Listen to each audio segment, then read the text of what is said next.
Okay, so this one's actually got me so hardcore that I'm crying. This is to my dad. Okay, so this is for the daddy's girls and the blue collars because those are the people that we need to reach. It's the blue collars, the hardworking people of this country who don't have time to be educated, who don't have time to sit and listen because they're on the road making money, because they're out in the streets fucking building our houses. They're doing something for our country, just like we all are doing. And here's why this is for my dad. Because he always said, who cares? And why? Why? I remember being like 13 and saying, I want to get my belly button pierced. And he said, why? And I said, well, because my friends are doing it. And he said, but why? And I said, well, because it's cool. And he said, but why? And I said, well, I think it's really pretty. And I like that it shines. And there's something about the bling bling that makes me feel confident. And you know what? My dad brought me to the piercing shop and got my belly button pierced, and you know who it was? Some weird tatted guy, probably a drug addict. They still sterilize their pins in the machines because Buddy didn't have the money to get the coolest, newest machine that was probably way better at the next shop that was gonna put him out of business probably. Anyway, so I got that belly button piercing. And my whole life, my dad just let me be who I was. And he was a blue-collared man who was on the road, gone,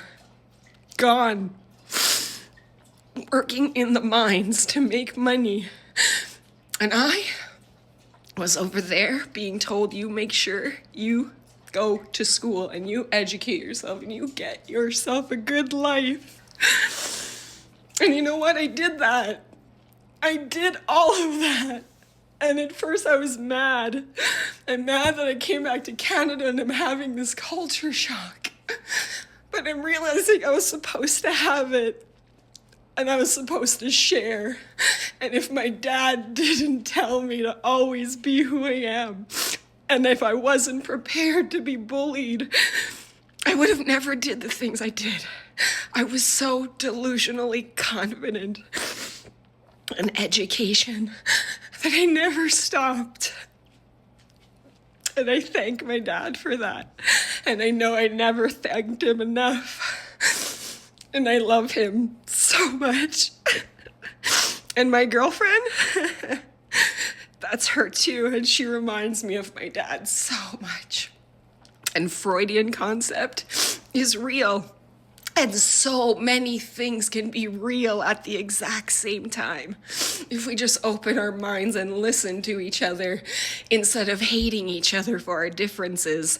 And that's why white people hate people of color, because white people follow the doctrine of discovery and the rest of us follow humanity and growth. And actually, we're so savage.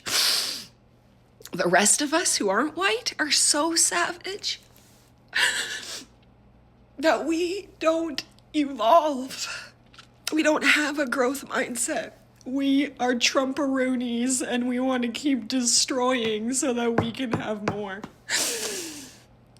So we need to listen to each other. Do you understand? Because those of us who see what's going on, we still only see one side of the story. We need to see all sides and we need to come together, and that comes with a growth mindset and asking why. Why? And putting our defenses down and realizing, oh, white supremacy is real. All this shit is real. Just like listen. That's it. That's all I'm asking.